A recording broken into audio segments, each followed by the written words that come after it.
Kementerian Pertahanan Rusia baru-baru ini merilis sebuah video yang memperlihatkan ganasnya kelompok penyerang penerbangan tentara FKS saat menghancurkan titik kuat dan tenaga musuh di arah Krasnolimansk. Rekamannya diunggah di akun Telegram ET Moderasia pada Kamis 29 Februari 2024. Dapat dilihat dalam rekaman serangan-serangan itu dilakukan dengan rudal pesawat S-8 yang tidak terarah. Menurut laporan penembak pesawat depan, semua sasaran berhasil dicapai. Kelompok penyerang tersebut mencakup helikopter pengintai dan serangga A-52 Alligator, helikopter angkut dan tempur Mi-35M, serta helikopter serbaguna Mi-8.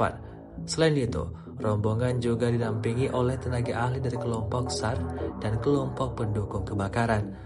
Setelah berhasil menjalankan misinya, para awak helikopter yang bertugas segera berbalik arah kembali ke markas masing-masing. Insiden ini menjadi penanda bertambahnya kerugian yang diperoleh Angkatan Bersenjata Ukraina.